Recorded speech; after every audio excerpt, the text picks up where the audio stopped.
শেষ সময়ও বল প্রয়োগ করে ক্ষমতায় থাকতে চেয়েছিলেন শেখ হাসিনা, কিন্তু তিন বাহিনী থেকেই জানানো হয় জনগণের ওপর আর বল প্রয়োগ করা সম্ভব নয়। শেষমেশ পদত্যাগ করেই দেশ ছাড়েন শেখ হাসিনা। একটি সামরিক হেলিকপ্টারে করে দেশ ছেড়েছেন শেখ হাসিনা ও শেখ রেহানা।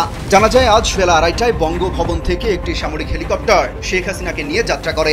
বিরল এক বিকালের সাক্ষী হলো বাংলাদেশ। তুমুল লাল বিপ্লবে উড়ে গেল 15 বছরের বেশি স্থায়ী শেখ হাসিনার সরকার। বাংলাদেশ থেকে পালিয়ে যাওয়া সাবেক প্রধানমন্ত্রী শেখ হাসিনা ঠিক কোথায় রয়েছেন তা নিয়ে ধোঁয়াশা রয়েছে। ভারতীয় গণমাধ্যম CNN IBN 18-এ প্রকাশ করা তথ্য বলছে যুক্তরাজ্যে রাজনৈতিক আশ্রয়ের আবেদন করেছেন শেখ হাসিনা, তবে এখন পর্যন্ত তা গৃহীত হয়নি। দিল্লির সরকার নজর রাখছে বাংলাদেশের পরিবর্তিত পরিস্থিতির দিকে। হিন্ডন থেকে ছাড়ল বাংলাদেশ এয়ারফোর্সের বিমান। প্রধানমন্ত্রীত্ব থেকে পদত্যাগ ও দেশত্যাগ করে শেখ হাসিনা অবস্থান করছেন ভারতে। ঢাকায় ভারত বিরোধী হাওয়া বন্ধ করতেই দেশ ছেড়ে পালিয়ে আসা শেখ হাসিনাকে নয়াদিল্লিতে আশ্রয় দিচ্ছেন না নরেন্দ্র মোদী সরকার। রাজনীতিতে আর ফিরবেন না শেখ হাসিনা, বিবিসিকে এমনটাই জানিয়েছেন তার ছেলে সজীব ওয়াজেদ জয়। এদিকে 15 বছরের শাসনের অবসান ঘটিয়ে বাংলাদেশ ছেড়েছেন বাংলাদেশের প্রধানমন্ত্রী শেখ হাসিনা। দর্শক, সারা বাংলাদেশের মানুষ তাকিয়ে আছে ঠিক তত্ত্বাবধায়ক সরকার কে হতে চলেছে। প্রিয় দর্শক, ঠিক বাংলাদেশের প্রধানমন্ত্রীর মসনদে কে বসতে চলেছে সেই দিকেই তাকিয়ে আছে বাংলাদেশের আপামর জনতা। প্রিয় দর্শক, ঠিক এই মুহূর্তে এসে বাংলাদেশের রাজনৈতিক প্রেক্ষাপটকে ঘিরে বেশ কিছু গুরুত্বপূর্ণ ভিডিও আপনাদের সামনে নিয়ে এসেছি। দর্শক মণ্ডলী, তাই বলবো যারা ভিডিওটি অন করেছেন না টেনে সম্পূর্ণ ভিডিওটি দেখতে থাকুন।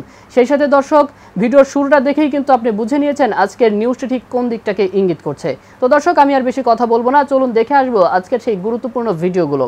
তার আগে বলবো যারা এখনও চ্যানেলটি সাবস্ক্রাইব করেননি অবশ্যই চ্যানেলটি সাবস্ক্রাইব করে পাশে থাকা বেল আইকনটি ক্লিক করে দিন। আর যারা ইতিমধ্যে চ্যানেলটি সাবস্ক্রাইব করেছেন তাদেরকে অসংখ্য ধন্যবাদ। তো চলুন ভিডিওটিতে একটি লাইক দিয়ে আমরা ধারাবাহিকভাবে সবগুলো ভিডিও দেখে আসি। ফোর্সের বিমান ছাড়লো, সেই বিমানে কে আছেন, কোথায় গন্তব্য, আমরা কিছুই এখনো পর্যন্ত স্পষ্টভাবে জানতে পারিনি। বিমানে কি শেখ হাসিনা আছেন, এই প্রশ্নটা জল্পনার আকারে সামনে আসছে। কারণ এয়ারবেস থেকে, অর্থাৎ এই হিন্ডন এয়ারবেস আমাদের সেনাবাহিনীর যেটা বিমানবন্দর, সেখান থেকেই এই বাংলাদেশ এয়ারফোর্সের বিমানটি উড়েছে বলে আমরা জানতে পেরেছি। আমরা এই নিয়ে কথা বলবো কারণ অনেক জল্পনা, অনেক গুঞ্জন এই নিয়ে তৈরি হচ্ছে। সকাল 9টা নাগাদ এই বিমান উড়েছে। রাজীব, একটু জানতে চাইবো, স্বাভাবিক প্রশ্ন যে শেখ হাসিনা ওই বিমানে আছেন কি নেই, কি তথ্য আপাতত সামনে আসছে? শত শহীদের রক্ত মারিয়ে তিনি গেলেন ঠিকই, কিন্তু যাবার কালে আর কারো কথাই ভাবলেন না। অনিরাপদ অবস্থায় রেখে গেলেন আওয়ামী লীগের হাজার হাজার নেতাকর্মীকে। অভূতপূর্ব ছাত্র জনতা অভ্যুত্থানের মাধ্যমে সরকার পতনের পর বোন রেহানাকে সাথে নিয়ে দেশ ছাড়েন শেখ হাসিনা। একদিকে বিজয়ের উল্লাসে মাতোয়ারা দেশের সাধারণ মানুষ, অন্যদিকে গা ঢাকা দিতে ব্যস্ত সব এমপি মন্ত্রীরা। এরই মধ্যে দেশ ছেড়েছেন অনেক আওয়ামী লীগ নেতা, দেশ ছাড়লেন হাসিনাও। কিন্তু প্রশ্ন হচ্ছে, হাসিনা এখন যাবেন কোথায়? প্রধানমন্ত্রীর পদ থেকে পদত্যাগের পর গতকাল দুপুরে একটি সামরিক উড়োজাহাজে করে দিল্লি পৌঁছান হাসিনা। তবে জানা গেছে হাসিনাকে আশ্রয় দিতে রাজি হচ্ছে না মোদী সরকার। নয়াদিল্লির ধারণা, এতে বাংলাদেশের মানুষের মধ্যে ভারত বিরোধী হাওয়া আরও জোরে বইতে পারে। হাসিনাকে এই কথা এরই মধ্যে জানিয়ে দিয়েছেন খোদ প্রধানমন্ত্রী মোদীর নিরাপত্তা উপদেষ্টা অজিত দোভাল। দোভালের সঙ্গে বৈঠকে বসে শেখ হাসিনা একবার মোদীর সঙ্গে ফোনে কথাও বলতে চেয়েছিলেন, কিন্তু সেই আবেদন মঞ্জুর হয়নি। বাংলাদেশে হাসিনার ইস্তফা ও সেনাবাহিনীর অন্তর্বর্তী সরকার গঠন নিয়ে সোমবার রাতে দীর্ঘ বৈঠক করেন প্রধানমন্ত্রী মোদী, পররাষ্ট্রমন্ত্রী জয়শঙ্কর সহ ভারত সরকারের গুরুত্বপূর্ণ ব্যক্তিরা। ওই বৈঠকে সিদ্ধান্ত হয়েছে আপাতত বাংলাদেশের কাউকেই ভারতের রাজনৈতিক আশ্রয় দেওয়া হবে না। শেখ হাসিনাকে আশ্রয় না দেওয়ার অন্যতম আরেকটি কারণ হলো প্রায় 6000 ভারতীয় এখনও বাংলাদেশে আটকে আছেন। হাসিনা ভারতে আশ্রয় পেলে তাদের জীবনও নিরাপত্তার শঙ্কায় পড়তে পারে। তবে ভারতের সংবাদ মাধ্যম এনডিটিভি জানিয়েছে শেখ হাসিনাকে আপাতত সাময়িকভাবে ভারতে থাকার অনুমোদন দিয়েছে নয়াদিল্লি। বাংলাদেশ ঘিরে থাকা পুরো সীমান্ত ও সব চেকপোস্টে নজরদারি বাড়াতে বিএসএফ বাড়িয়ে দেওয়া হয়েছে। নিরাপত্তা জোরদারে দেশটির বিএসএফ এর ডিজিকে কলকাতায় পাঠিয়ে দেওয়া হয়েছে। নয়াদিল্লি পররাষ্ট্র মন্ত্রণালয়ের সূত্র থেকে জানা গেছে মোদী সরকারের কাছে আশ্রয় না পেয়ে বোন রেহানাকে নিয়ে তৃতীয় কোনো দেশে যাওয়ার চেষ্টা করছেন শেখ হাসিনা। তবে যে হাসিনা মাদার অফ হিউম্যানিটি ও বিশ্ব নেত্রী হিসেবে নিজেকে পরিচয় দিতেন, তার বিশ্ব এখন ছোট হয়ে এসেছে। কেউই হয়তো তাকে হিউম্যানিটি দেখাতে এগিয়ে আসছে না, কারণ যুক্তরাজ্য শেখ হাসিনাকে আশ্রয় দিতে অস্বীকার করেছে। শেখ হাসিনার ছোট বোন শেখ রেহানার যুক্তরাজ্যের নাগরিকত্ব রয়েছে। পাশাপাশি রেহানার মেয়ে টিউলিপ সিদ্দিক যুক্তরাজ্যের ক্ষমতাসীন লেবার পার্টির সংসদ সদস্য। প্রথমে শোনা গিয়েছিল সোমবার রাতেই তিনি লন্ডনের ফ্লাইট ধরতে পারেন। পরে জানা যায় হাসিনার রাজনৈতিক আশ্রয়ের অনুরোধ প্রত্যাখ্যান করেছে যুক্তরাজ্য, যদিও সরকারি সূত্রে এর কোনো সমর্থন মেলেনি। গণহত্যার অভিযোগে অভিযুক্ত শেখ হাসিনাকে আমেরিকা ও ইউরোপের দেশগুলো রাজনৈতিক আশ্রয় দেবে না বলেও ধারণা করা হচ্ছে। তিনি আরেক স্বৈরশাসক আলেকজান্ডার লুকাশেঙ্কার দেশ বেলারুশে রাজনৈতিক আশ্রয় চেয়েছেন বলেও জানা গেছে। তবে শেষমেশ তিনি কি করবেন এবং জীবনের শেষ দিনগুলো কোথায় কাটাবেন তা সময়ই বলে দেবে।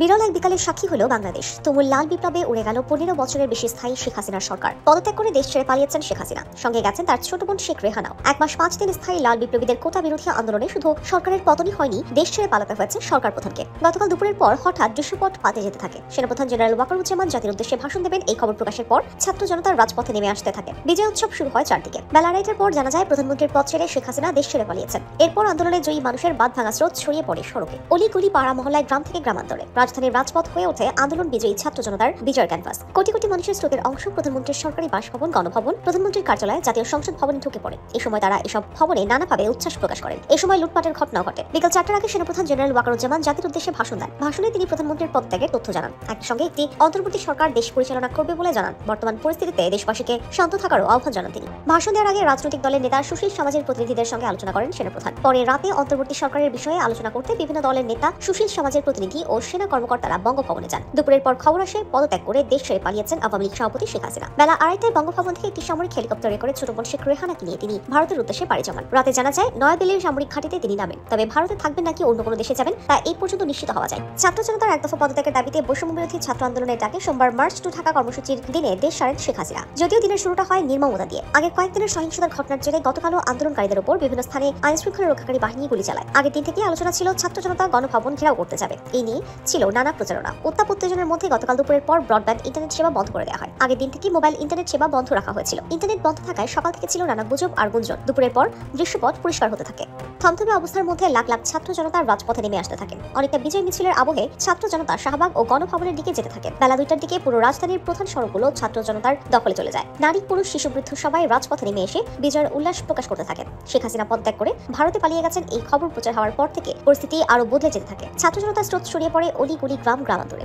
অপূর্ব এক উল্লাসে ফেটে পড়ে পুরো দেশ। গত কয়েকদিনের ছাত্র জনতার রক্তস্রোতের উপর দাঁড়িয়ে পালন করা এই বিজয় উল্লাসের মাঝেও মানুষের মধ্যে ছিল ক্ষোভের আগুন, শোকের কান্না আর হৃদয় ছেঁড়া হাহাকার। হাতে হাতে জাতীয় পতাকা, বিজয়ের নানা চিহ্ন আর ফুল নিয়ে রাস্তায় নেমে আসা জনতার গগনবিদারী স্লোগানে ছিল কোটা সংস্কার আন্দোলনে জীবন দেয়া বীর শহীদদের নাম। গত কয়েকদিন অধিকার আদায়ের দাবিতে আন্দোলন করা বীর শহীদদের পরিবারের কাছেও কৃতজ্ঞতা জানাতে ছুটে যান আন্দোলনে বিজয়ী ছাত্র জনতা। সোমবারের বিকেলটি বিজয়ের এক আভায় উদ্ভাসিত হয় বাংলাদেশের মানুষের কাছে। স্বাধীন বাংলাদেশে এমন বিকেল আর আগে আসেনি, এমনটা বলছিলেন আন্দোলনের বিজয়ীরা। বিরল এক গণ অভ্যুত্থানের সাক্ষী হয়েছে দেশ। দুনিয়ার গণতান্ত্রিক ইতিহাসে জনতার এই গণ অভ্যুত্থানও স্বর্ণের অক্ষরে লেখা থাকবে যুগ যুগান্তরে। বিস্ময়কর এই গণ অভ্যুত্থানের বিকেলে উল্লসিত জনতার স্রোত প্রবেশ করে বাংলাদেশের প্রধানমন্ত্রীর সরকারি বাসভবন, গণভবনে। সেখানকার সব নিরাপত্তা চৌকি চুরমার করে জনতার স্রোত সেখানে নানাভাবে উল্লাস প্রকাশ করে। ছিল অনাকাঙ্ক্ষিত দৃশ্য। লুটপাট করে জিনিসপত্র নিয়ে যেতে দেখা যায় অনেককে। একই সময় আন্দোলনে বিজয়ী ছাত্র জনতার স্রোত প্রবেশ করে জাতীয় সংসদ ভবনে। সেখানেও তারা নানাভাবে উল্লাস প্রকাশ করতে থাকে। প্রধানমন্ত্রীর কার্যালয়ে প্রবেশ করে উল্লাস প্রকাশ করেন তারা। বিকেলে বন্ধ ঘোষণা করা হয় হযরত শাহজালাল আন্তর্জাতিক বিমানবন্দরের কার্যক্রম। সারা দেশে বিজয় উল্লাস প্রকাশ করার সময় ঘটে নানা ঘটনা, হামলা, ভাঙচুর এবং অগ্নিসংযোগ করার তথ্যও পাওয়া যায়। তবে বৈষম্য বিরোধী ছাত্র আন্দোলনের পক্ষ থেকে সবাইকে রাষ্ট্র ও জনগণের সম্পদ ধ্বংস না করার আহ্বান জানানো হয়। সবাইকে শান্ত থাকার আহ্বান জানানো হয়। আগামী 24 ঘন্টার মধ্যে জাতীয় সরকারের একটি রূপরেখা দেওয়ার তথ্য জানায় বৈষম্য বিরোধী ছাত্র আন্দোলন। সাম্প্রদায়িক সহিংসতা রোধে সবাইকে ঐক্যবদ্ধ থাকার আহ্বান জানানো হয়। বিএনপি, জামায়াত সহ